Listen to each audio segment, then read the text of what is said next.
I'd like to everybody sit down and get started. So I want to introduce Steve and Dick. We've had a lot of introduction already, but it's my pleasure to introduce them.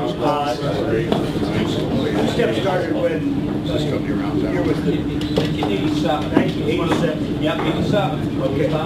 Okay, so it's been around a while. Yeah, been around.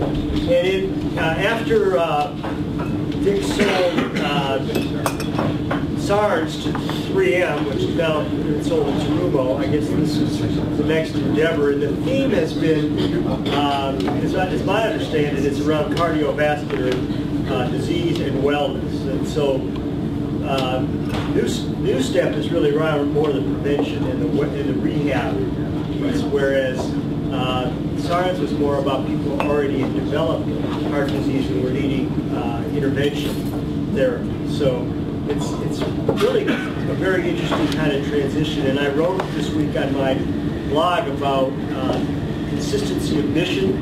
You know, a lot of us think we have a mission, and then next week we have another mission, and we switch all over. But there's a few people that have been very consistent in doing what they're doing and doing it really well. And I think the Sarns family has done that. And I want to also highlight the service aspects of it, because they have been great corporate citizens in this community. And Washtenaw Community College has benefited. The university, as Scott Olson talked about, has benefited. And it's not just these two guys, but Norma has been very dedicated to community service and was, I think, the Citizen of the Year in 10 years ago, something like that. So she has been part of the company, and unfortunately couldn't be here this morning, but is working there almost every day, I think. Right? So part of the story. Yeah, and it's just been I've benefited greatly. Dick and Norma have been customers of ours since we were in business. Okay, in terms of transport? Yeah, definitely. You do a great job. Yeah. So you help get Norma's in a wheelchair. Ancillary companies have benefited in a great way from Dick and Norma's. Every once in a while we make smart decisions. Go to the person at the airport and bring them in. So it's been a great thing, and Dick was honored in a year ago and received an honorary doctorate at the University of Michigan for his efforts in the community, which is a great thing to a great achievement. As you know, it's something that often is given to academics, but it's given to this as a great entrepreneur. So we'll let you guys get started. The format's going to be, they're going to present for a while, and then we'll open it up to questions. We'll leave plenty of time for that. So we'll get started. I'm going to start off this morning. We got a little tag team that's going to do this, so it'll be interesting to see how this works. You're going to sit down, I guess. Yeah, you're presenting outside. Just to give a little bit of history and background, I think much has been said already this morning, so I won't try to Can you step up a little bit just come up a little bit closer to the sound? Okay. Yeah. Let's see if we get we got a little mic here. Okay. So I will try to get our points across and connect some dots here and generate some discussion, some questions at the end of our presentation. But as already mentioned, my wife Norma has been very influential in the business. We were married in 1952. My wife came from the Upper Peninsula, I came from Mount Clemens, and we soon moved to Ann Arbor. And Ann Arbor was a very different place when we came in 52 than it is today. I don't know how many people were around in 52, but in Ann Arbor. But Ann Arbor was more of an industrial city. It was a town with lots of industry. And it was pretty high-tech industry. We had a camera company, Argus Camera. I was employed there as an engineer, design engineer. built machine tools at Bureau Machine Tool Company, automation equipment. We made speedometers over we built equipment for aerospace, physics. So it was a lot of companies in this community. And I think that would be an interesting story, quite frankly, to connect with all these companies. Man right there. Yeah, but just because a lot of these firms, that's why we're so proud that we started our company in 1960 and it's still here in another form, but it's still here, and some of the people that we worked with back in the 60s and 70s more are still working at Arbor. So the question often asked of me is, how did we get started in the medical device business?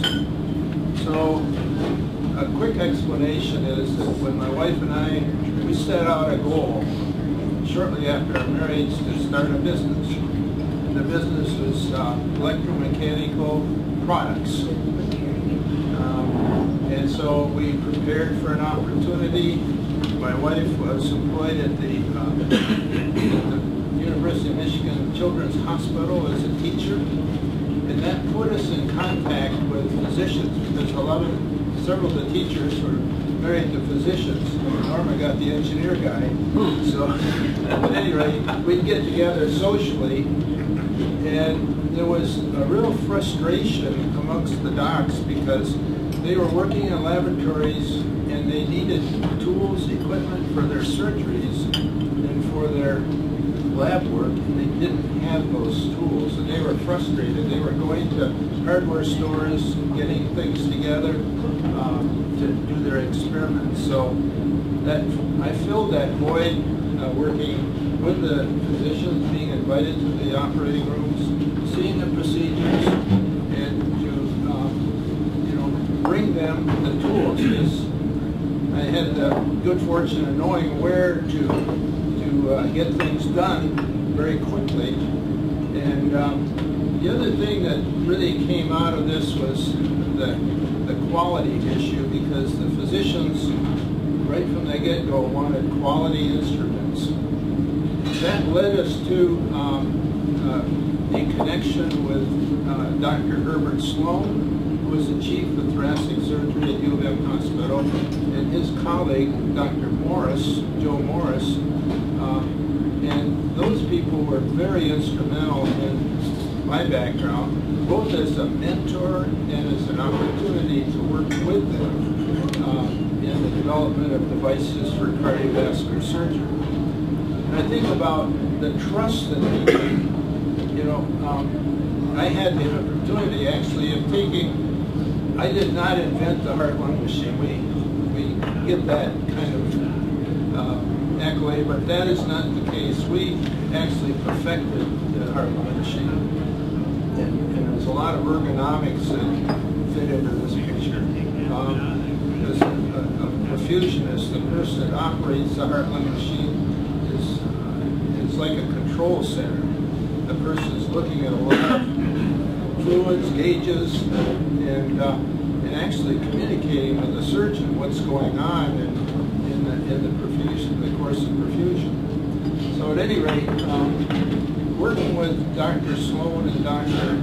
Morris led to taking one of their heart-lung machines at the U of M Hospital.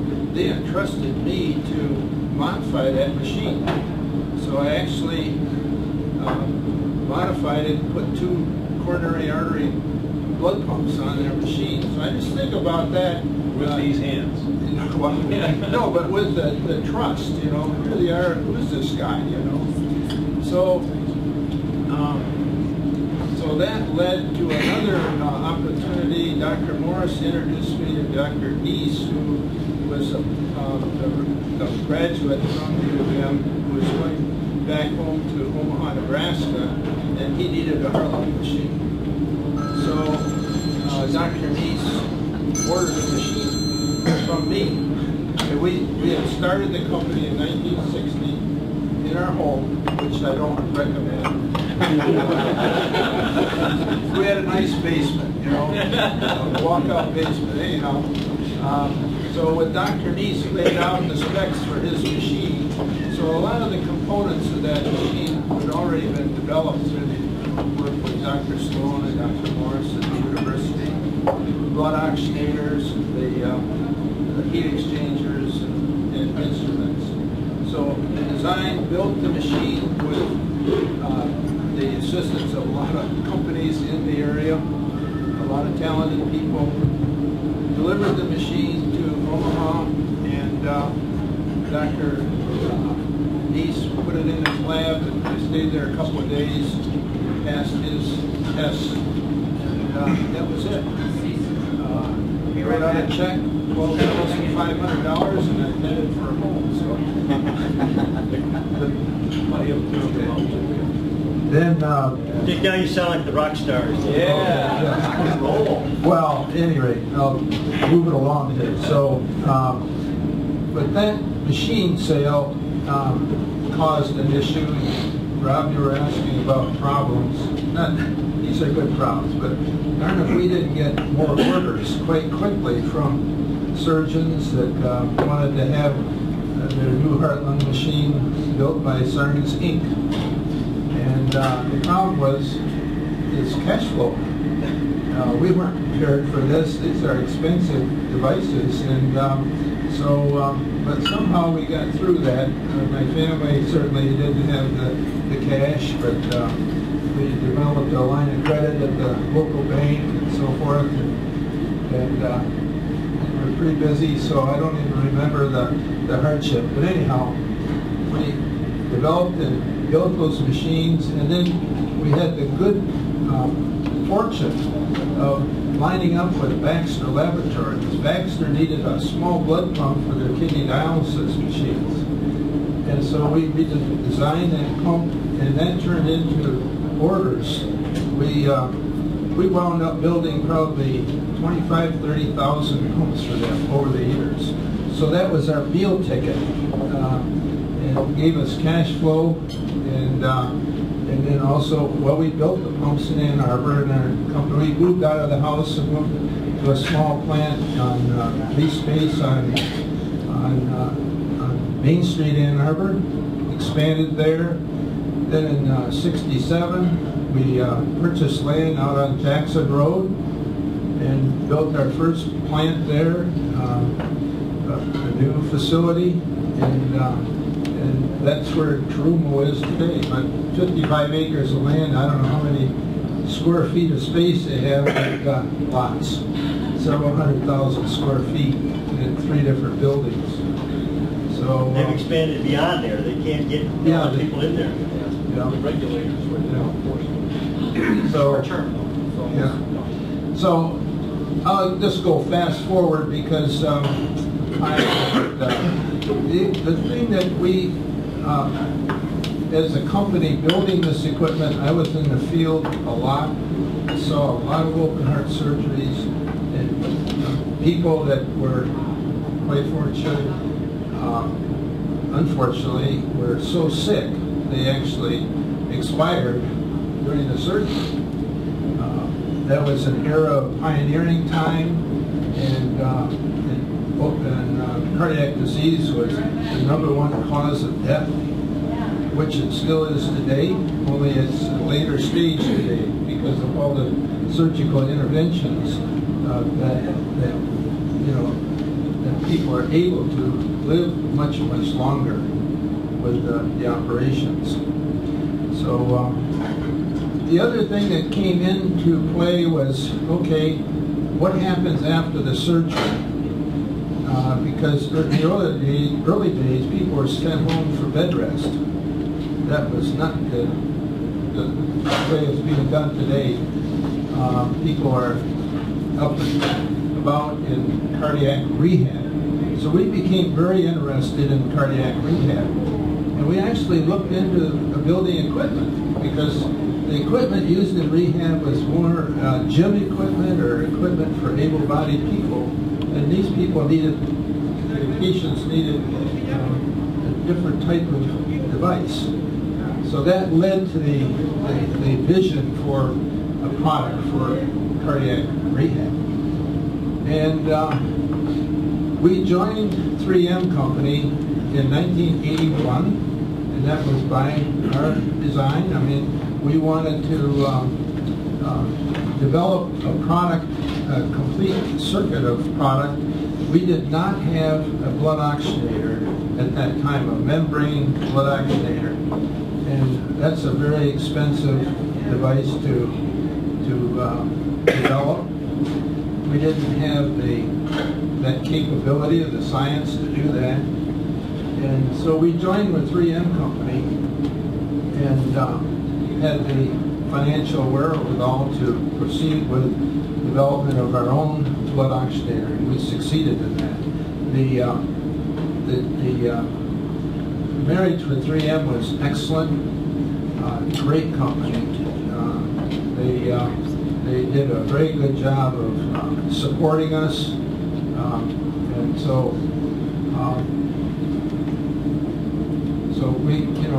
we grew our business. Like in my watch, I stayed on as general manager for 5 years at 3M, and then my interview came up on the 5-year mark, and 3M moves their people every 4 or 5 years, and I was told, well, Sarns, I think we'll leave you in Ann Arbor for another year. Wow, that was not on my so anyhow, I left 3M, and we promptly formed a new company. We called it Life Plus Inc. And our product was, we developed the product as a sit-down rowing machine. So it was a sit-down rowing machine, and now I'm going to turn the mic over to Steve, because he can tell you about that machine and what happened from there on. Very good. I just want to thank my dad for inviting me. I'm not the CEO of the company, so he invited me to come along, so I appreciate the opportunity for sure. And some of you may wonder, we're a father-son team, and there's dynamics, and if any of you have a family business, and I'm sure probably at the Ross Business School, there's probably studies on that. How does that function? And I think we've had just a wonderful working relationship over the years. And I have to say, way back, because I remember the Heart Lung machine being built in our basement, and I was probably about 4 years old. And very interesting, like, what are you doing, Dad? Are you making a Heart Lung machine? Oh. So anyway, he went on to build a wonderful company. And of course, they had Sarns on the name. So growing up, it's like my other brother, and so the family was our family plus Sarns Incorporated. That was another piece of the family, actually, and that was huge, and that was probably one of our siblings. So very interesting growing up, with the family business. And I have to say, with getting into the NuStep, and as Dick mentioned, he started Life Plus. We actually had a recumbent bike, and so it was very comfortable, designed for the more mature individual. And I was not a part of the company at that time. I have a degree in exercise physiology from the University of Michigan, with an emphasis on gerontology. So that was really my interest.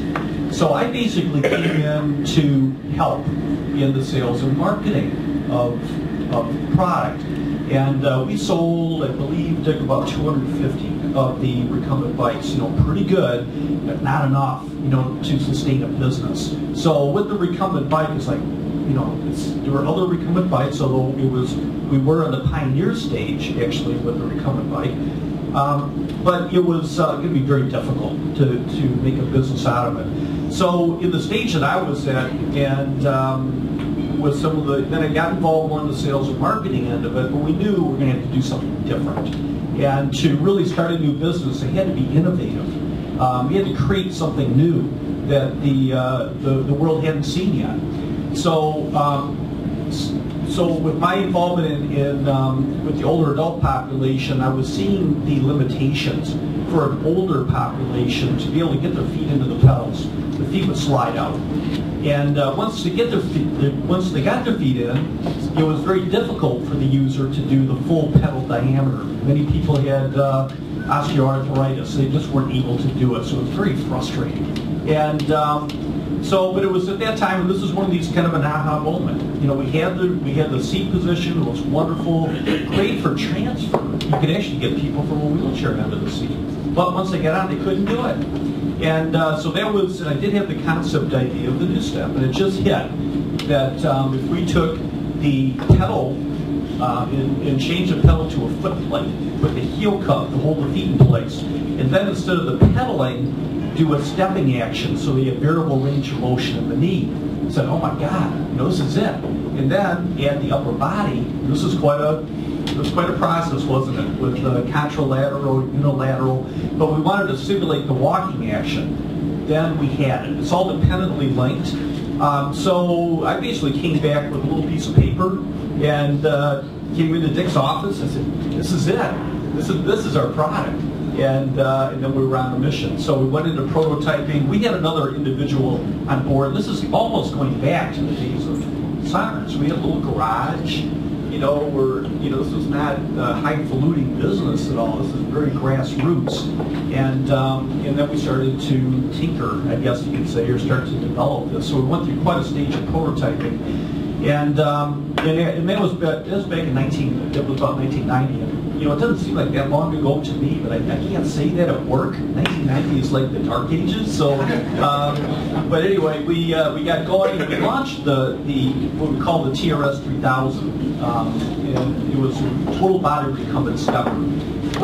So it was a prototype, but we did a lot of testing in the field with our prototyping. And one of the things I'll never forget was the time we brought it into a woman's home, and the woman was in a wheelchair, and we were able to transfer onto the unit. She had not moved, you know, for years, and she was able to move her legs and arms. It's like, oh my God, this is it. And our whole mission is providing exercise for the people that need it the most. And these are the people with chronic conditions. They're the ones that benefit the most from exercise. But unfortunately, at that time, there was no devices that they could use. So that was our mission, and it still is today. The majority of the people buying our product are 65 plus, although it ranges. People with physical challenges, you get into spinal cord, it can happen at any age. As a matter of fact, it's usually the young, the 18 to 35-year-old risk takers. So we know people that have, you know, snowboarders, that do all the fancy freestyle, and they've unfortunately had spinal cord injuries. So we've got quite a range of users. But when we started, we took the product out. We weren't sure what market was going to be the best fit for NuStep. And certainly what we wanted to do is find that market that we didn't have to educate so much. The need was there. And so we went to the American College of Sports Medicine. We also went to the American Physical Therapy Association conference. The PTs are the ones that we knew we had to pass the test, because they were the ones that were very microscopic in their analysis, so that was huge for us. We also went to the cardiovascular conference, where the people working in cardiac rehab, and also the Senior Living Association. Interestingly enough, we were the only fitness product there in 1993, and exercise was in such a nascent stage at that time. If we said the word aerobic, they said, aerobics, what is that? You know, and so it was really a wonderful time in the senior living industry. So we went to all the different conferences with a prototype. I mean, this unit we have in our little museum, you know, it's almost like duct taped together. And we started taking orders.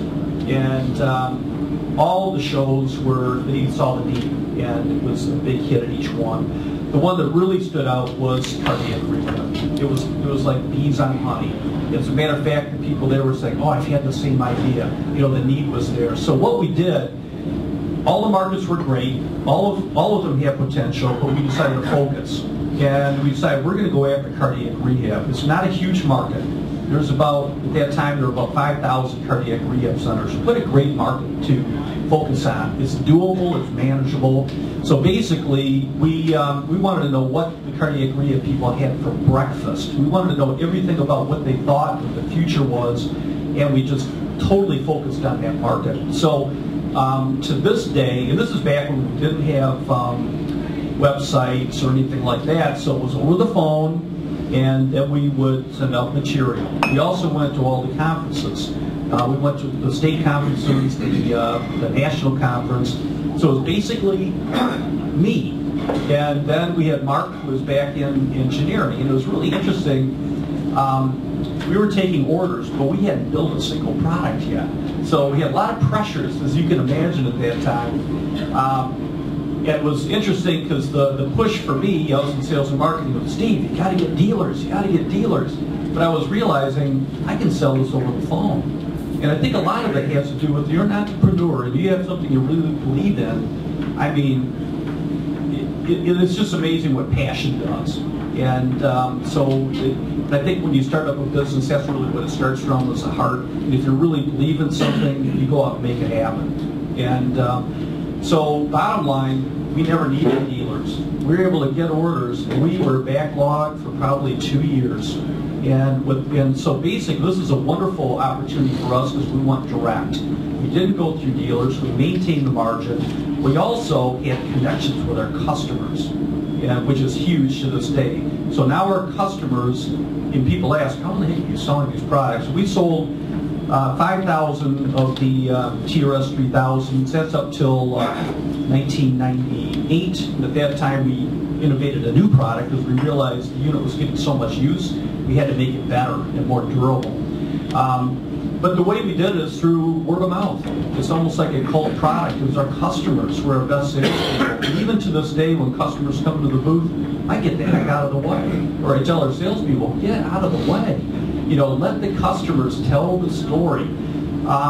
So bottom line, basically we've been doing inside sales. We're just starting field sales at this point, so we've been able to do it over the phone. But we do realize at this time to stay ahead and to innovate, we've got to be there. We've got to be there in the with the PTs. It's a whole new wave right now with healthcare reform, so we have to know really what's going on. And for our salespeople, selling is almost secondary. So much of it is observation. When you go in, you look, you listen, and it's not what you say, it's what you ask. It's all questions. So truly our customers are our teachers. You know, they're leading us. They may not tell us exactly what we should be doing for innovation, but we can put the pieces together. So I'm going to pass the baton over to Dick again. We'll keep our routine going. Thank you, Steve. Just a quick comment about all this innovation and everything. My wife Norma said, you know, I think we're taking a big risk here. She says to introduce a piece of equipment into the marketplace, we have to almost make a market. And Norma was right. I mean, it wasn't an overnight success by any means. But just to fit into the process here, the R&D on the next generation NuStep recumbent stepper was the product which we called T4. And we started that development work right after we introduced the T3. We needed that time actually to develop the product. And so there was quite a bit of innovation as far as the product. We reverse engineered some of the resistance system. The resistance system on the product is a magnetic system, and so we engineered that. We had the components made on the outside. A lot of the components in this area, in Michigan and surrounding states, and we assembled the product in Ann Arbor. So the T4 was launched in 1997, and at that time we also moved out of Airport Plaza. We had lease space at Airport Plaza. We moved into a new facility that we built on our property off South State Street, off Venture Drive. So we have a headquarter building, and it's built right on a nice 4.5 acre pond. and we had, the building was designed with a high bay area so that we could assemble, bring in components, assemble product in the building, and then all the rest of the admin, sales were in that building. So that was a good transition. The other thing that we did was we designed a exercise area for cardiopulmonary, and Norma and I went to St. Joe Hospital and talked to the people at the hospital asking if they would be interested in a satellite unit for exercise, and yes. So we had a 5-year lease arrangement, and we had about 150 people a day come to our facility for their cardiopulmonary exercise. And so that gave us the connection. Our engineering people, we could be right there with the folks to observe their needs and using our equipment. So it's a great learning experience from that standpoint. The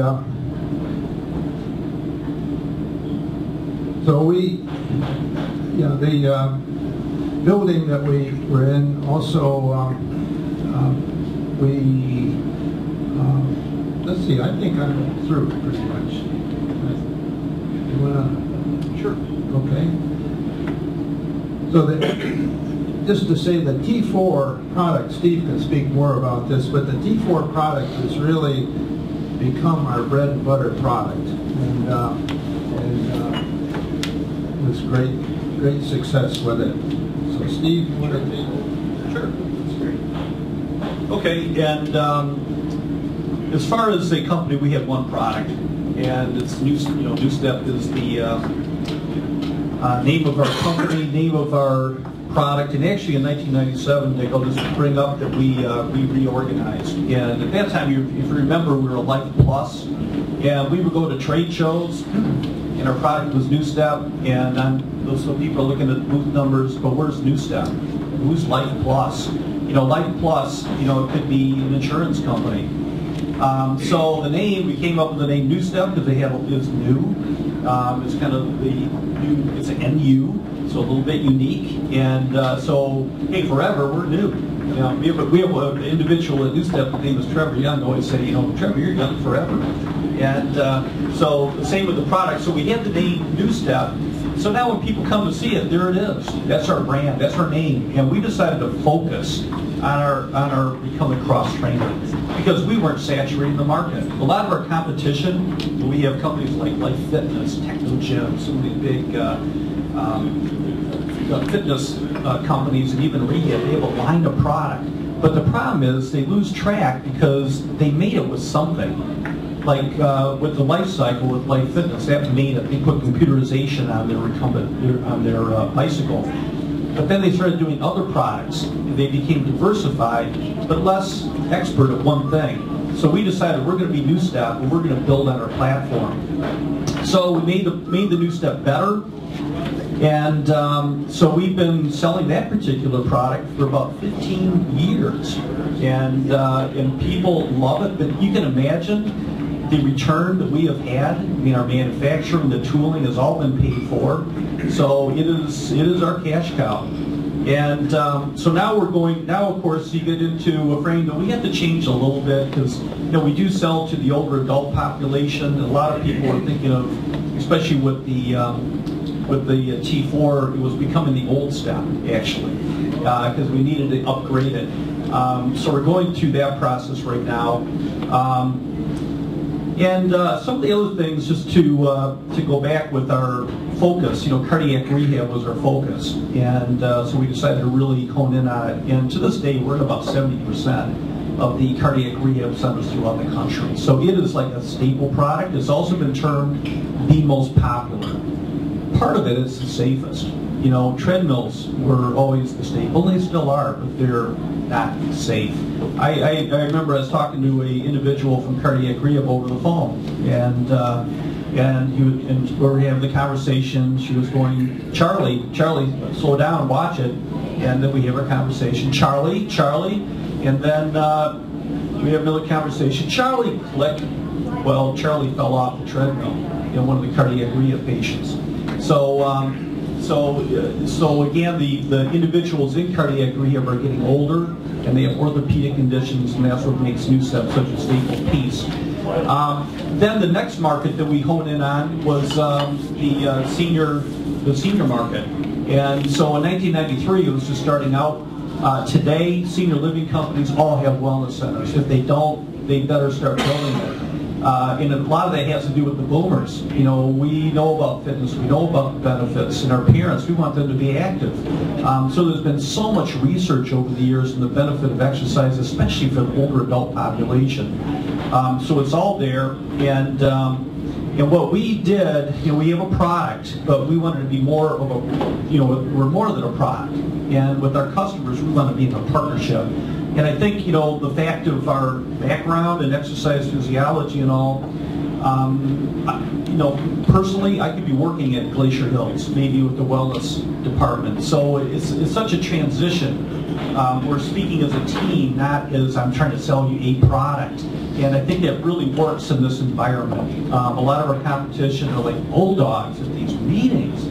You know, they're just talking about their product and the features, and that's not how we do it. You know, what are your needs? How are you doing? You know, where's the trend line? Where's the future?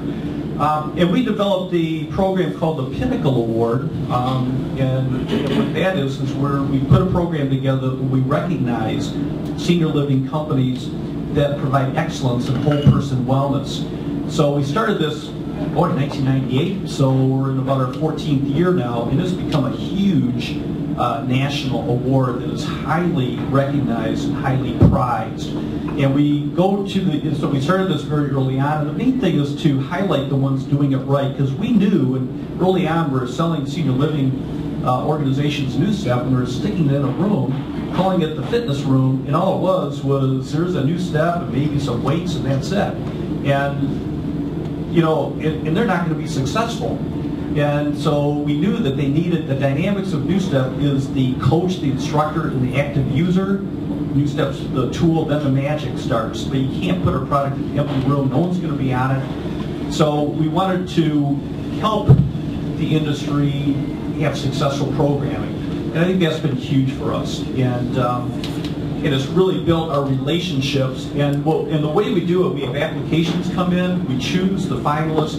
We also have a team that goes out to their sites and judge them. It's almost like a Baldrige Award, you know, in the senior living industry. So we develop high-level communications with our customers, more at the C-suite than even the people in the trenches. But we connect with all of them. The other thing we did is about 5 years ago, we sell globally. So we're not just a national company. And so we brought in talent. This is about the time everything was in the dumpster. You know, this is in 2009, and our board of directors were almost saying, you got to cut back.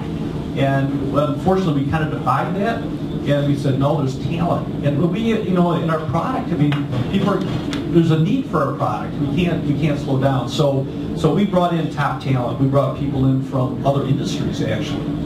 And then we decided to diversify our portfolio, look at different profit centers. So we sell not just to the professional end, we also sell to the consumer. And you'd be very surprised at how many consumer orders we get, because the individuals are using them in let's say, cardiac or physical therapy. And as you know, the stays are getting shorter and shorter. And so rehab is not an endpoint. A lot of people would think of that. Well, I went through rehab, now I'm done. But in reality, it doesn't end. And you know, at my age, I'm a ripe 57. I exercise every day. I exercise for life. You know, I exercise to do what I want to do in life. If I don't keep in top condition, I don't deserve to try to get on a paddleboard. Or if I put skis on, I'm stupid. You know, I'm training to be the best that I can. And so it's a mission that you just have to do it every day. And so we have our consumer market, we have professional, we also have international, all in different profit centers. We have a long ways to go with our company, our growth. We also changed our tagline. We have different taglines, but NuStep is transforming lives. That's what we do. And we realize you know, what is NuStep all about? What is our mission? It is transformational life. So we trademark that, and you see it a lot now. You see transforming lives, and a lot of people are transforming lives. But in our industry, we own that trademark, and it's true. What's really unique about our product is we come across trainer, but in some of it's serendipitous. We didn't really realize at the time the locomotor training and the benefits of that. The Christopher Reeves Foundation, they do locomotor training for people with spinal cord injuries. So what they do, they get them on a hoist, they get them on a treadmill, they have a team moving the legs, moving the arms. There's a plasticity in the brain, and there's a connection of relearning if you have a paralysis. So, for example, someone with that has a stroke, they're paralyzed on one side. If you don't activate that side, the body forgets about it, and it'll start to contract.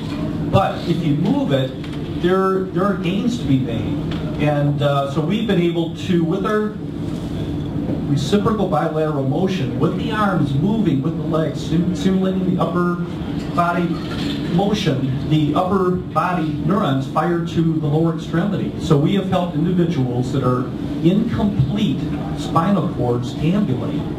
So, I mean, it's remarkable. Seriously, we've had so many videos come in, and someone was told they're going to be in a wheelchair. They're introduced to the NuStep, and now they're up with a walker. Or if you had someone who was in a walker, now they have a cane. Somebody that had a cane doesn't have a cane anymore. I mean, it is just crazy. And so we have a lot going on, a lot of opportunity. So that, anyway, that's a little bit, and I know you guys are busy here too, and we can't wait to get back to work because we've got so much exciting things to do.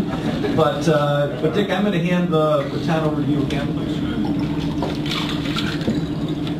Yeah, I want to talk about vertical integration. Because here we got this great product. We were buying these components from suppliers around the state and out of state, and we made a management decision to vertically integrate, bring those products in-house, build them in-house. And we didn't have the space to do this, but fortunately, a Borders company had a building on our property, or their property, but in our little campus, Columbia Center, which is a 55-acre site that my wife and I developed back in the 70s. And so at any rate, we had Borders company called us and said, would we be interested in buying their company? Because Borders had moved out and they were moving to their big headquarters uptown in Arbor. So at any rate, we purchased the company, and that gave us space for vertical integration. It's a 57,000 square foot building. Unfortunately, there was a high bay area in the building for warehousing, so we converted that to a manufacturing space. And the interesting thing is, no one in our management team really knew that much about metal fab. But we had an employee in the company, an hourly employee, that really knew his metal fab.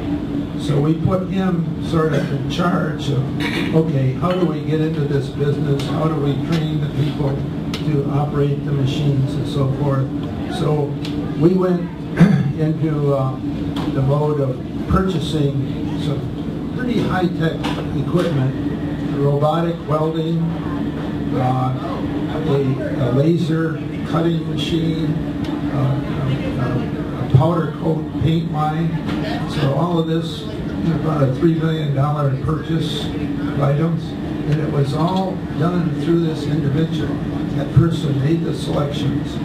We brought it in, and it had people that were so eager to learn how to operate the equipment.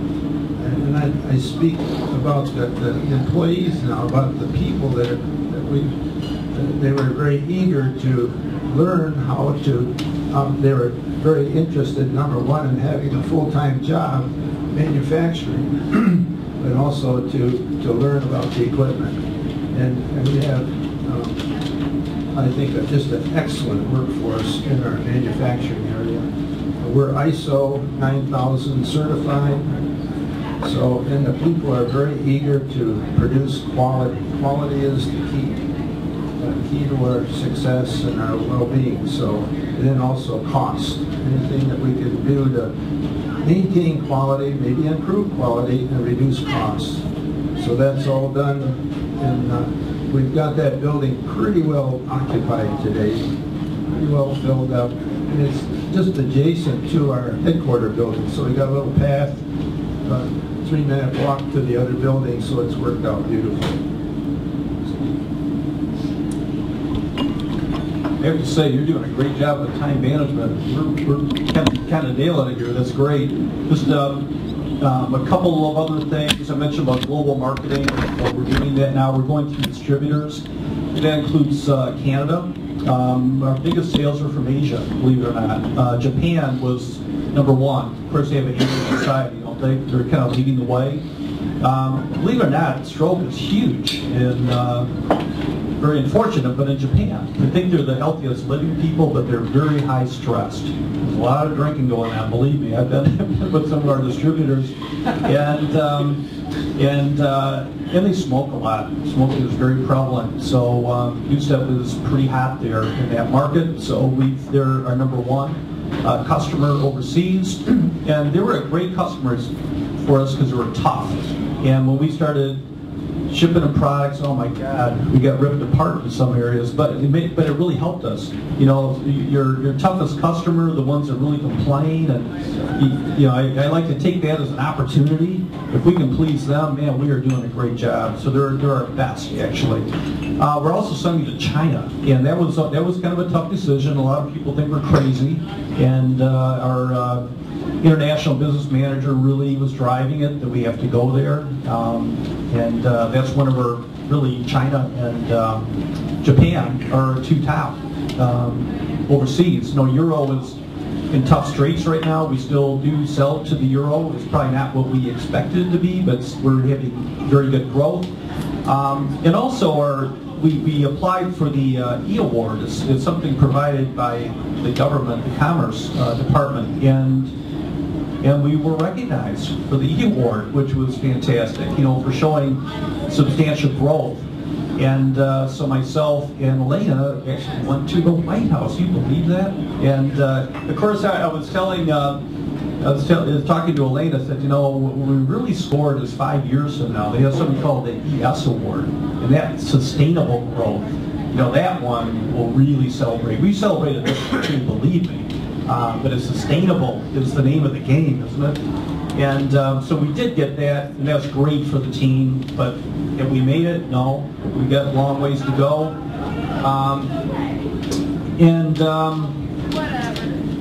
The other thing we mentioned about, this was happening, and we're kind of in the medical area, the rehab area, though we are not a medical product, thank God. And we don't have taxes. We don't have the medical device tax. We're an exercise device. We're not really going after that either. We have a lot of requests. You know, can't someone get it through Medicare? You know, we could probably fight for it, but at the same time, then we're kind of stuck too with the government. And what happens is there was a company, the scooter Amigo company, and they lobbied to get the scooters reimbursed, and they were successful. But what happens in the government, they want the best bid, so it's all priced down, and then the brand is gone. It's just the thing. And so we are all about cash pay. And as a matter of fact, we're really trying to help our customers. The physical therapists are in that boat. It's all reimbursable. You know, these PTs go to school. My wife's a PT. She's not practicing at this time, but you know, the schooling that they go through. Now they have doctorate in PT. But and there is direct access. We could go to a PT today and be assessed and pay out of our pocket. They don't promote it. They think, well, you got to get reimbursed. We got to go through Medicare. But unfortunately, it's shrinking.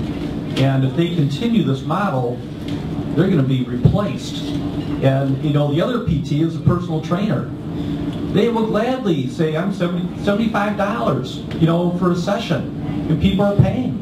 And some of these people got a certificate for a long weekend training. You know, so it's really quite crazy. But we're looking at transition of care. Most of the people would get into the medical industry, the cardiac, that's where people become familiar with their product, and then they transition. And the big thing now is the transition to home. What happens when they get discharged?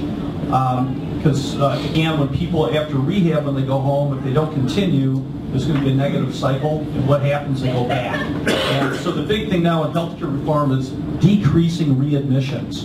And the big three right now, the hospitals now are being penalized. That started October 1st. And the big three are mostly cardiovascular. One is congestive heart failure, myocardial infarction, and pneumonia. And interestingly enough, one of our customers is Brecken Village over in Saline. They've got a wonderful program, the Ready Center, it's subacute care. So they are connected to the Saline Hospital.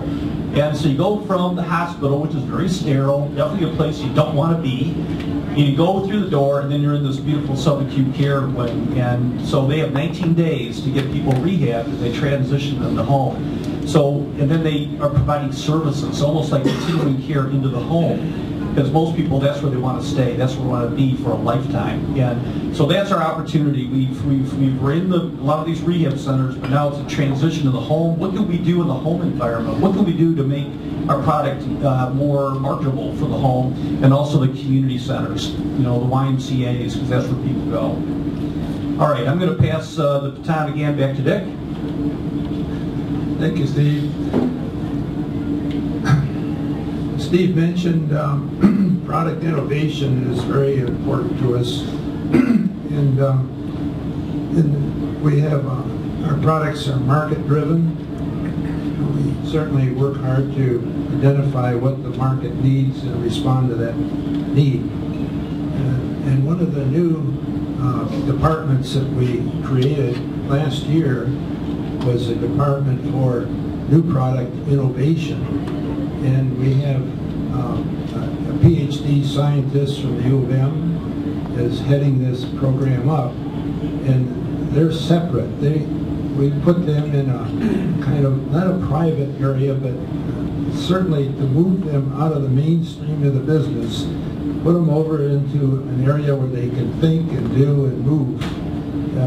We have 2 PhDs working along with a programmer, and they are looking at using science and putting science to play in the products that they feel our customers could use, but the customer doesn't know about this science yet. So, sort of a jump start. And we're really excited about that, seeing what has been generated to date. So we're looking for that to actually put us in a leadership position, clearly, with new innovations. And the other thing about this group is that they're all about speed. They want to do things, personally, they want to get their ideas into the marketplace. And so it's pretty exciting. NuStep today, as I mentioned earlier, or Steve mentioned, we moved from Life Plus Inc. to NuStep, and in that transition, we sort of reorganized. We actually, Norma was right, we took a hit on our balance sheet and expensed the expenses that were generated over 3-4 years, and started out new with some new capitalization. And that capital, fortunately, has stayed with us, and today the company has got a pretty strong balance sheet and no debt, so we're pretty proud of that. And monies to generate the R&D and so forth. I think you'll find it interesting that only about 5% of NuStep sales are generated through sales in the state of Michigan. So 95% of the sales come into this community, and those dollars stay here. They go out to a lot of organizations, consulting, you name it. And vendors, a variety of vendors, and of course salaries, but it stays here. And I think that's pretty significant for companies that, you know, bring those dollars into the community. It helps make our community much stronger. And then the last word is about our NuStep team. You know, for any company to be successful, you have to have good people. And I think Ann Arbor is rich with good people. Really, people with skills and talents, and eager to put them to work. And so we work as a series of teams in our company, led by people with those skills and talents and leadership. So I think there's a foundation that we can really build on. You know, and we're moving the company to the next level, if you will. And I don't know if we'll ever match Mark's level of 400 million, but at least we've got a pretty ambitious goal to grow. It's either grow or die, so we've got to grow. And our market is growing. Our market size is growing with the boomer population, and so the need for NuStep products is certainly growing. So it's been a pleasure talking. I hope we've put some dots together and maybe generated some questions.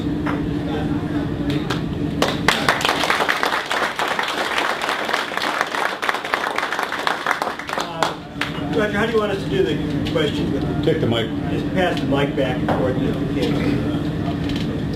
A question, you know, as you develop the products, particularly early in the years, and all of a sudden you realize the company's growing, you need marketing experts, you need human resource people, you need finance people, you need accounting. How do you make those decisions? How do you, now you're going out of your realm, you're not an inventor anymore, you're not a physical, person. So how do you decide, how do you get help, how do you make those decisions, you know, to get those kind of people involved?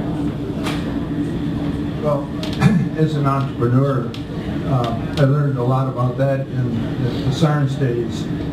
You give up responsibility, you hand that responsibility off to somebody else. And quite frankly, that handoff goes to people that probably know more about that subject and the need than I do. And so that's the process. And again, the selection process is pretty key. And we're blessed at NuStep to have a pretty strong HR department, so we do a lot of screening. Steve's done a good job in that area too. Thank you. Steve, you mentioned the new wave of healthcare reform. Can you take us a couple of steps farther into how that's going to impact NuStep? Yeah, definitely. Yeah, healthcare reform, you know, it's really, I think it's going to move into more self-responsibility. You know, we're going to have to move into that area, and also the hospitals are beginning to change. It's going to take a long time, though. Hospitals have all been about revenue, getting patients, and we'll see how this all goes. You know, with the healthcare reform, the accountable care organizations, we'll see how that works. It's kind of early on. So the goal of this is quality of care. You know, following the person. Not just treating them and off they go and come back, and that's what's, and those are really the big challenge. So for us, you know, we're learning more about this with our market in senior living, in skilled nursing. Many of them have a place to play now in this arena, such as Brecken Village. So they're connecting with the hospitals, providing services. They specialize. They're specialists. But again, the big word now is outcomes. What are the outcomes? And so with our innovation, not to tip everyone off and the top secret stuff, and we have a camera out there. And but the big thing is being able to track outcomes with our unit, and then also connecting with the medical department. You know, that's what we have to show is the benefit of our product. It's not a comfortable seat, not the fact that the seat swivels, but what is it doing for the individual? So that's where we have to show on our, and that's a huge opportunity for us.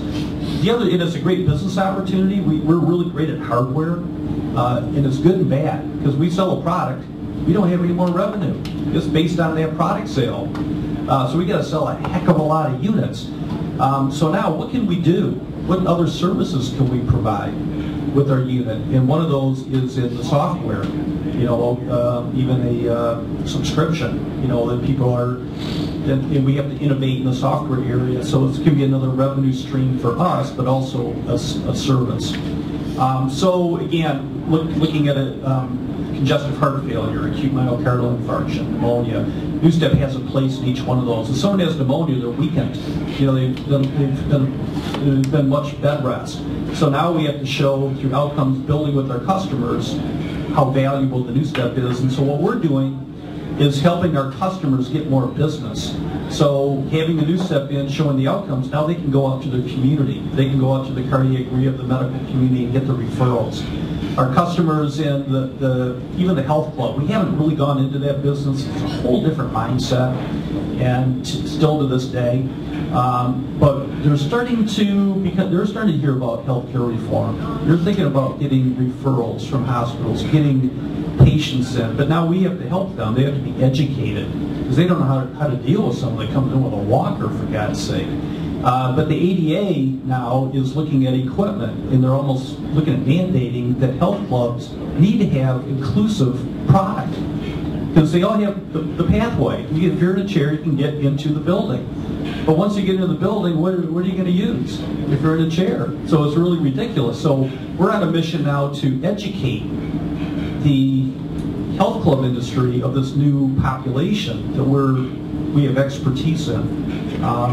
But I'm pretty optimistic. I mean, it's, you know, any kind of change, some of it's not good, but I think in a business you look at the opportunity, and it does give us opportunity. So, but we have to move very quickly. Everyone's jumping into this healthcare reform. Everyone wants to be the leader in this, so we have to move very quickly. And so we are reaching out to some of our customers, and we have some consultants that are coming in that have great expertise in this area, even in the senior living. So anyway, we're jumping at it, but we have to move fast, and we're talking like 6 months. We gotta be seen as the leader. So it's wrapping it. We have it. Now we got to tell the story.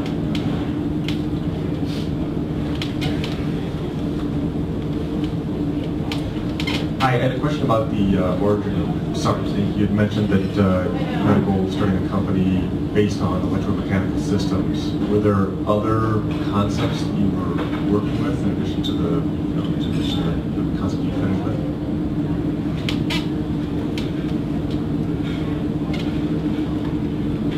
I think we're talking about back at the Sarns days. Yeah, the very beginning. We're right, electromechanical. One interesting thing about that, the docs all wanted things out of stainless steel, silicone rubber,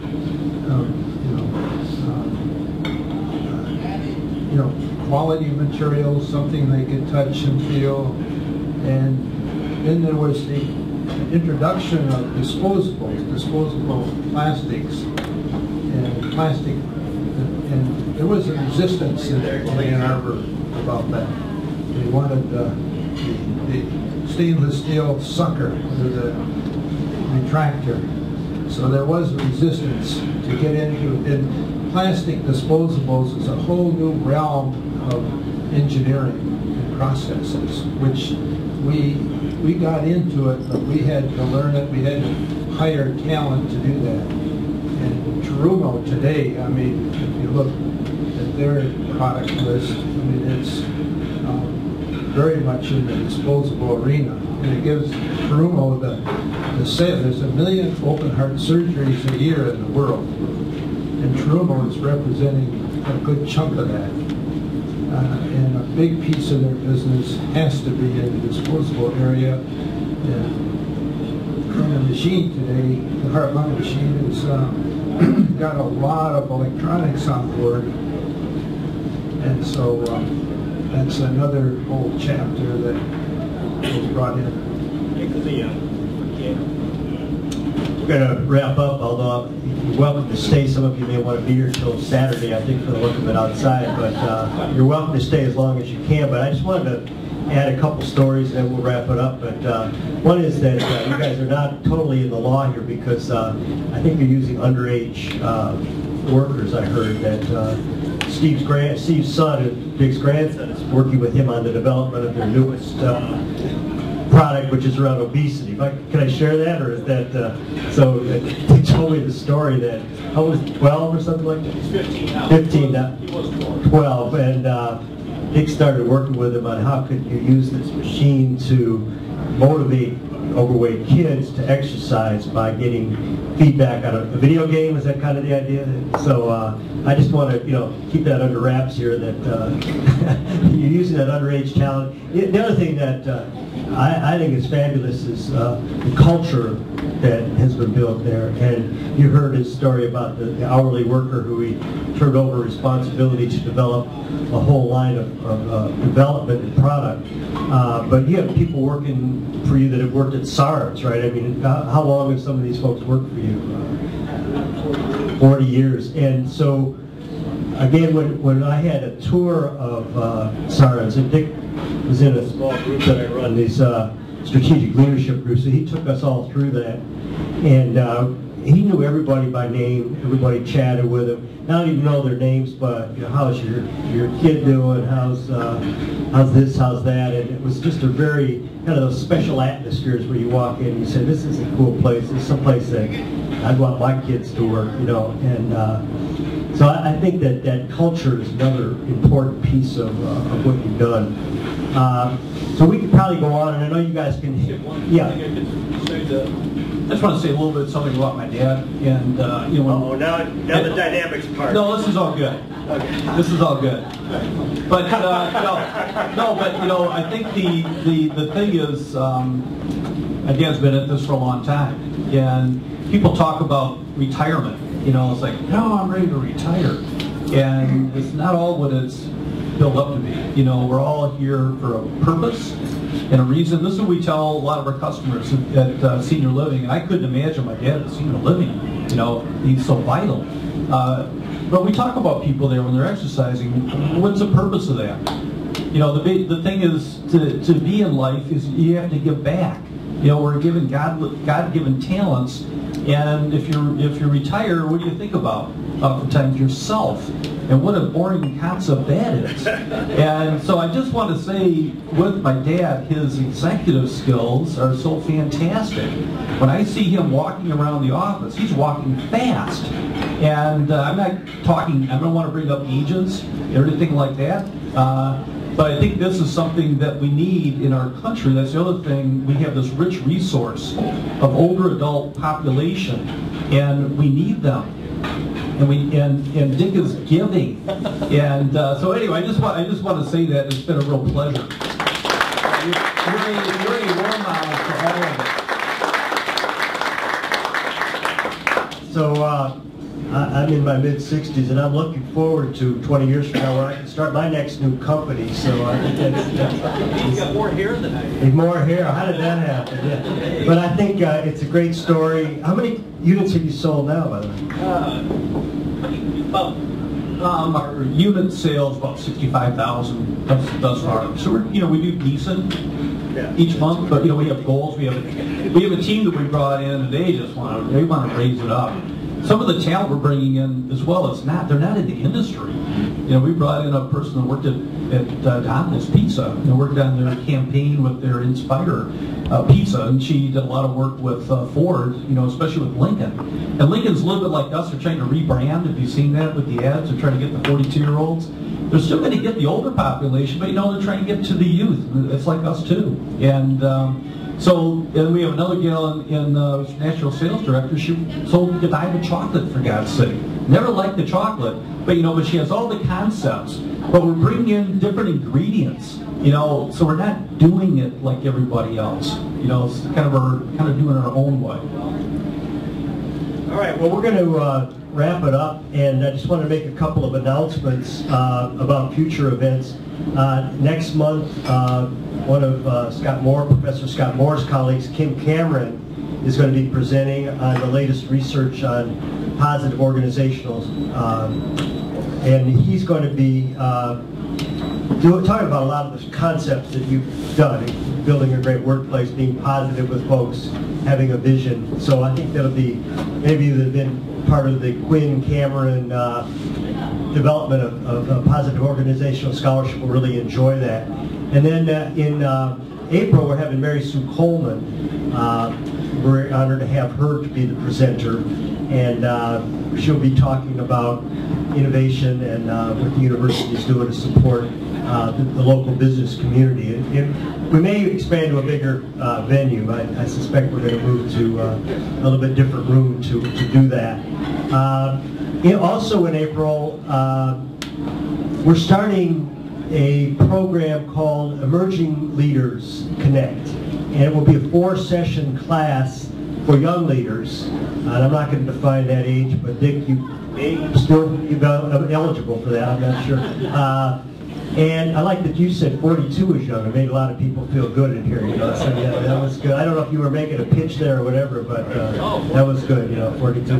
But that's going to be a 4-session class, which I will teach, and then 5 young people who've been working with me all this past year, including Stephanie, will be facilitating small groups. And this will be on helping young leaders make their sense of what their sweet spot is for their career, envisioning their future, thinking about the kind of life they want to live, setting goals, and then learning how to network to get those goals. So if any of you would like to sign up for that or help us develop it, let me know. If any of your companies would like to send people to that, we're targeting that group too, where it might be something for you to do something for your young leaders who maybe don't naturally benefit from some of the leadership programs that are out there for senior executives. I also have a couple of spots in a small group called the Strategic Leadership Forum that meets on Thursdays. And I'm starting a new one. Well, it's a continuation, but I have a few new spots in it. So if anybody's interested in it, it's a monthly peer support group, a mind meld kind of group. And Dick was part of that for several years. I think a couple of other people, Scott's part of that. And you could get some more information about that by talking to me. But I have, I think, 2 spots left if somebody's interested in participating in that monthly series. And it includes a couple of coaching sessions. So, Stephanie, anything else we need to announce, or does that do it pretty much? Okay, well, Roger. I just got just a quick announcement. I started a video interest group last month, and we outgrew our 2 first venues. So if you're interested in video in any way, whether you're a producer of video, or if you have a need to have video done, or if you're interested in finding out what's new with video, you know, Chuck came to our first meeting and got connections already in the first meeting. It's the 2nd Wednesday of every month. If you just write down A2VIG, A2VIG, that's .org, that's the name of the website. And so it's anything video, and you know, so if you have some video needs, check it out. So if you're still going to brave the weather tonight and you want to get out and maybe stay warm a bit too, the Art Center is having their Artini. So it's 10 local restaurants right downtown. You get 6 drink tickets, and each of the restaurants makes their own signature martini for you to check and then to drink, and then you can vote on the winner. You still stand to vote. Well, they're only 3-ounce ones only. So be careful too, but it is all walking, and you know, take a cab home.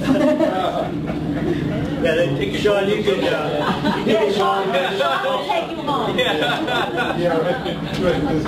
All right, well, we're going to wrap up. There's some food left over, so please bring it back to your workplace and share it with your workers. You don't want to throw it away, and feel free to mingle and talk. I'm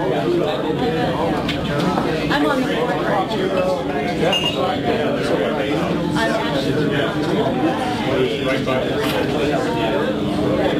Yeah.